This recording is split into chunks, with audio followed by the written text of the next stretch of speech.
This video is sponsored by Squarespace. Hey, I'm Ace of Clay, and today I'm sculpting Nemesis from Resident Evil 3. He's massive, terrifying, and loaded with creepy detail. From his bionic heart to that iconic rocket launcher, I'll be using polymer clay, Apoxie Sculpt, and a whole lot of paint to bring this monster to life.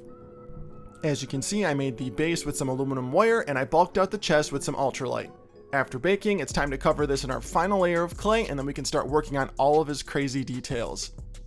I'm sculpting the remake version of Nemesis from Resident Evil 3, which has way more detail than the original. This design really leans into the grotesque. He's got exposed muscles, stitches, warped anatomy, and a ton of mechanical and biological textures blended together. So I'm starting with the torso, since that's where a lot of those details live, especially that giant mutated chest. Even though his pose is going to be somewhat relaxed, I still want to show off just how massive and threatening he is. He's not mid-attack, but he's just got that heavy, looming presence, like you know he could charge at any second.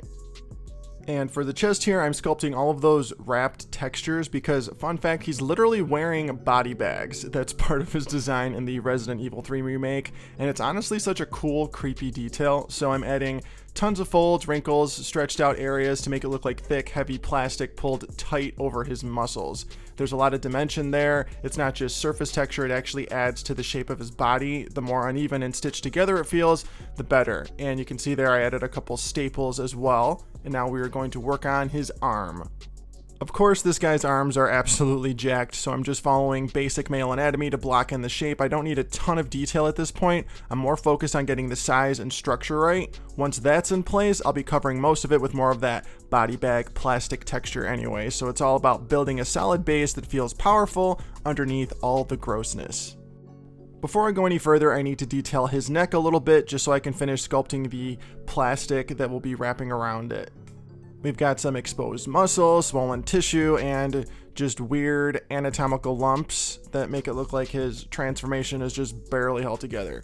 Now I'm adding more of that body bag plastic. As you can see here, I'm simultaneously building up the size of his delt while layering the plastic over it. This lets me bulk up the arm and work in the folds and seams of the material at the same time, so everything feels integrated instead of just slapped on top. The goal is to make it look like the plastic is really pulling across the muscle underneath.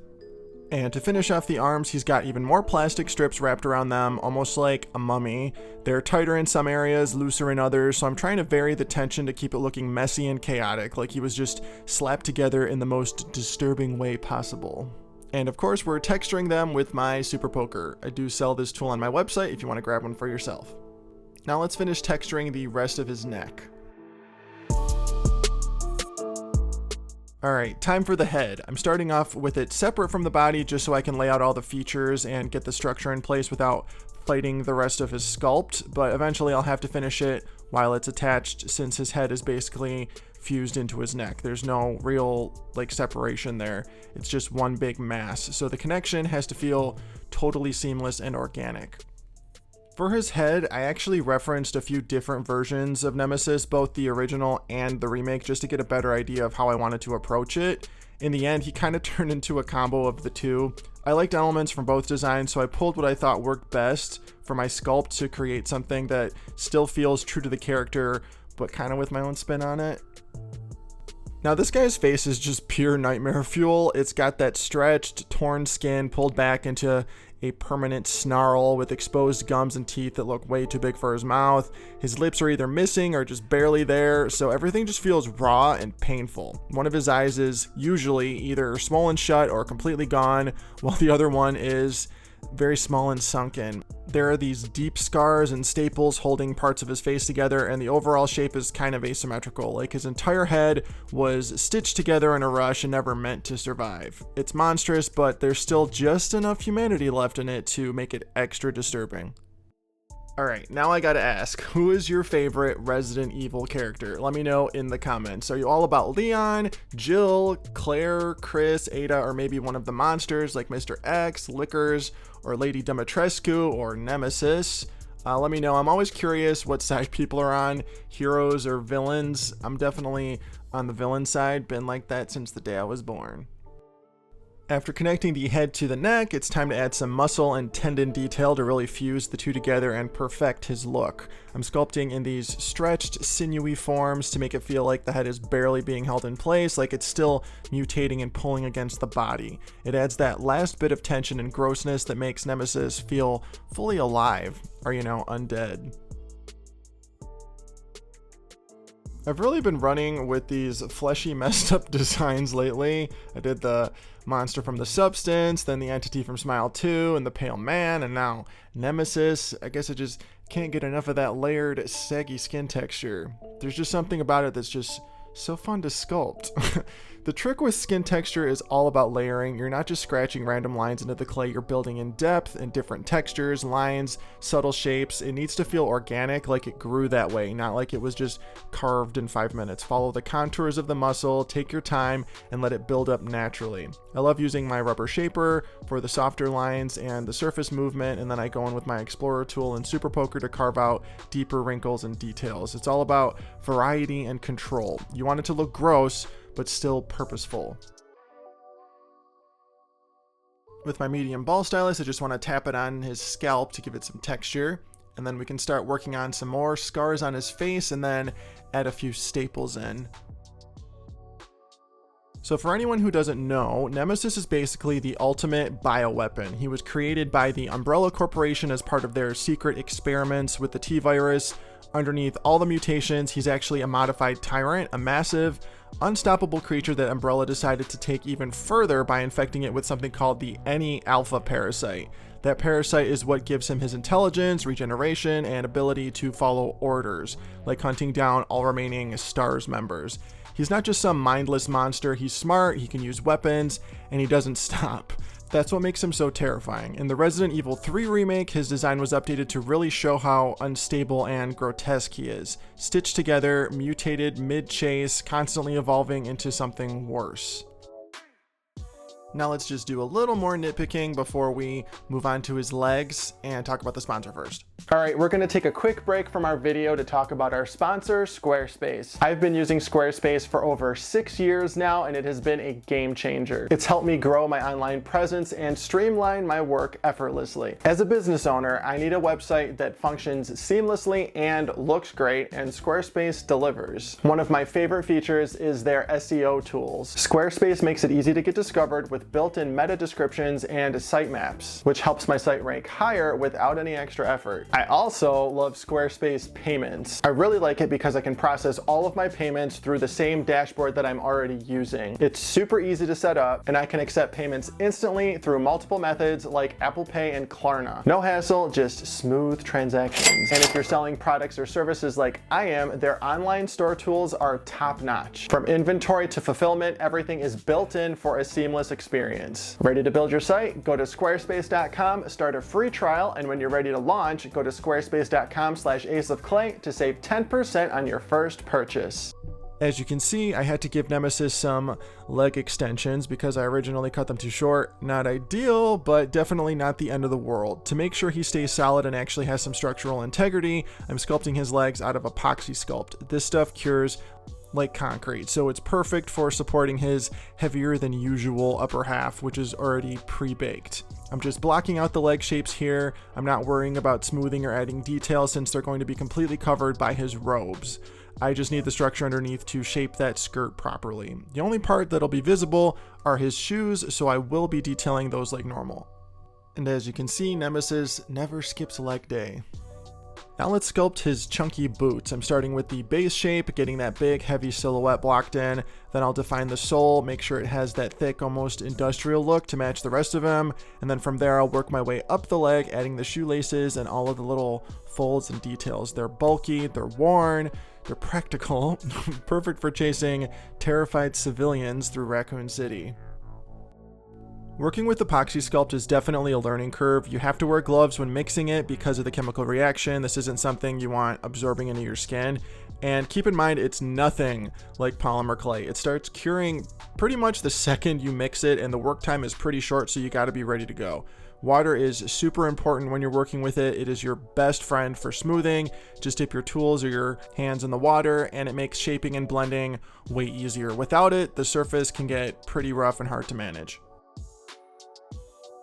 And just like that, his other leg is done too. Now let's get going on his skirt. I'm using flexible clay for this part and starting by cutting out a nice even rectangle. Then I'm texturing it with this piece of sponge to give it that plasticky uneven surface. After that, I start folding in some wrinkles to make it look like basically a plastic tablecloth that was just pulled out of the package, creases and all. Once that's done, I'm going to pleat it in my hands before attaching it to his body so I can control the shape and flow before locking it in. The more shaping you can do at this point, the better, because once the clay is hanging off the sculpt, it gets tricky. There's nothing behind it to support your tools or your pressure, so you're just trying to add detail while it's free hanging. It's kind of a pain. Get as much movement and texture in beforehand as you can. When sculpting fabric like this, especially something like plastic, you want to make sure it's acting like plastic or fabric for another sculpt, not like clay. Fabric pulls, it stretches and folds in specific ways, but it doesn't blob out or look mushy. It's important to remember that this is a flat sheet of material that is contoured to the body. It's not just clay smushed into place. So keep those folds purposeful, keep the flow believable, and make sure it looks like it was draped, not pressed. Now it's time for what I believe is his bionic heart. This thing is totally unorganic. It's a mechanical looking structure, so the shapes I'm using are more geometric and hard edged compared to the rest of the sculpt. I'm starting with the main base shape and then I'll build off of it with all the tiny details and layered components. I've got about 20 different reference photos pulled up and I'm doing my best to piece together what this thing actually looks like, because depending on the angle, it kind of changes shape, but that's part of the fun, right? I try to rely solely on actual in-game screenshots for reference, but for some parts, especially this bionic heart, I had to look at a few collectibles and statues just to get a better idea of the forms. But that can kind of feel like a game of telephone because you're interpreting another artist's interpretation, and that can sometimes water down the accuracy of the piece. It's tough, especially with a character like Nemesis, because most of his scenes are super dark and mysterious. You never get a clean, well-lit look at him. So it's kind of a lot of educated guesswork and trying to stay true to the overall vibe. All right, that looks pretty good to me. Let's brush it with clay softener and a little bit of Bacon Bond to smooth everything out and then bake this guy again. All right, now it's time to work on his bazooka or rocket launcher. I baked this cylindrical shape around a piece of wire, and we are going to add all of the elements on top of that. This rocket launcher is a key part of his second form in the game, where he starts relentlessly chasing Jill through the city while firing explosive rounds. In some scenes, he even modifies it by combining it with tentacles and organic elements, because of course he does. It's a terrifying upgrade from the original Resident Evil 3, where he also used a rocket launcher, but with less flair. I'm just blocking out the basic shapes on this cylinder, then carving in the details using some super sharp blades, actually the same ones I sell on my website. For something like this, sharpness is really important. You don't want to drag the clay when you cut. You want those clean, crisp lines, hard edges, 90-degree angles, bevels, all that good stuff that makes this look like a proper, intimidating weapon. It's especially important here because this rocket launcher is huge. It's practically half the size of his body and definitely one of the focal points of the whole sculpt. So I want to make sure it stands out and looks solid, both in terms of detail and overall composition. The trick to sculpting pieces like this, especially something with sharp edges and clean geometry, is to be as gentle as possible. Don't overhandle the clay. Use a light touch. I want to keep all of these harsh edges intact, so I barely even want to hold it when I have to. It's like just floating between my fingers, supported but not squished. The more careful you are, the cleaner and more intentional the final piece will look.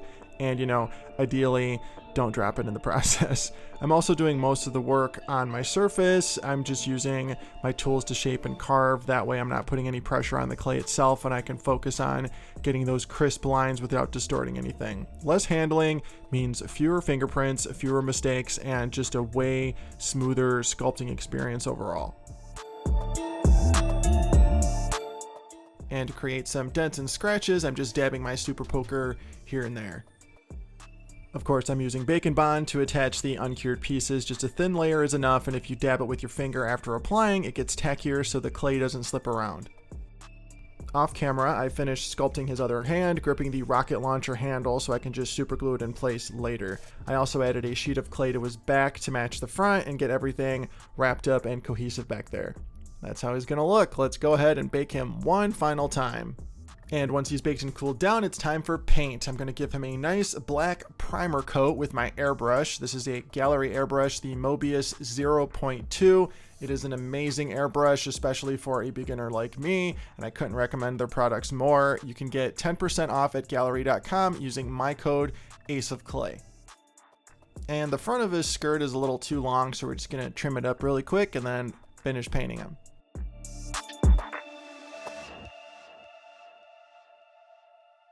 I want to make sure I get black into all of the nooks and crannies, so I'm going to pick them up, make sure I'm spraying them from every angle. And we're going to paint up his rocket launcher now, a nice even coat of black that I applied a little too liberally in spots, but that's okay, it dried. And then we're going to go over it with this nice army green color. Airbrushing is going to give you the smoothest paint finish, especially when you're painting something that's supposed to look like metal. That's kind of important. You don't want any brush strokes in it, and this allows me to get a perfect finish.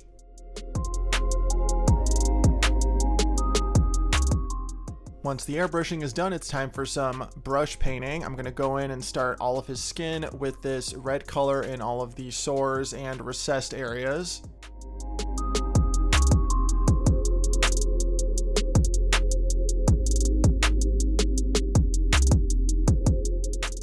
And now it's time for his nice pinky flesh tone. I'm starting with the darkest shade of the color I'm using and then building up to lighter tones from there. I'm painting in small, swift strokes to create texture and variation. I'm not just going in with a big brush and coating the whole thing pink. I want to work with that black base coat underneath and let it show through in some of the wrinkles, scars, and deeper areas to add depth and keep everything looking gritty and gross. As I get lighter with my pinks, I'm using less and less of each shade, just lightly kissing the most raised areas to add highlights and bring out the dimension. Every time I lighten the color, I apply it to a smaller portion of the sculpt just to keep that depth and contrast strong.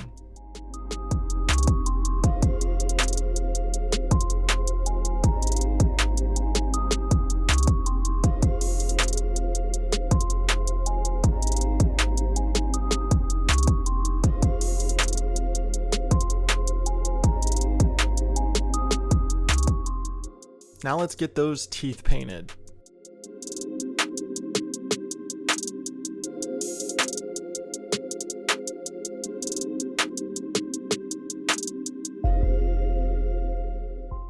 Now let's paint that bionic heart. It's a slightly different green than the rocket launcher, or maybe it's not green at all. Honestly, every reference I pull up shows it in a different color. So I'm just going with something that looks good and fits the rest of the sculpt.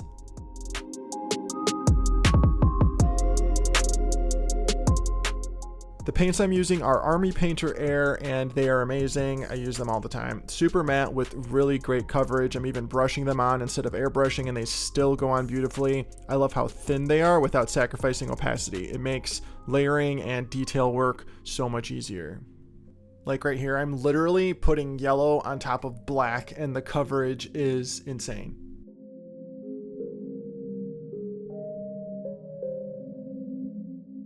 Now for all the metal details on him, I'm using my metallic paint markers from Gallery, and honestly, they are just as good as their airbrushes. I love these because you get more control than a paintbrush, and they are super pigmented and vibrant. As you can see, you can get a whole pack with a bunch of different colors over at gallery.com. And again, if you want to save 10%, you can use my code AceOfClay. And look, I'm not just saying that to promote them. I really do think they're an awesome product. I wouldn't recommend them if I didn't actually use them myself. Honestly, buy them without the code if you want. I just want you to know they are amazing. Now we're just carefully writing caution on all those little yellow stickers and then adding a wash over all of the skin areas to further blend things and increase the grossness.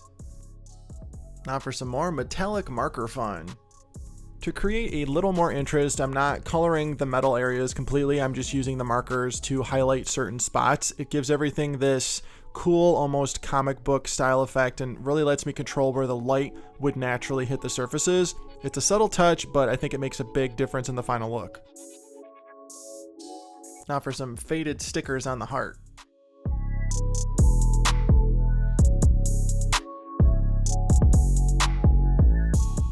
For the rocket launcher, first I'm going to go in with a dark wash to add some shadows and depth, and then we'll go from there.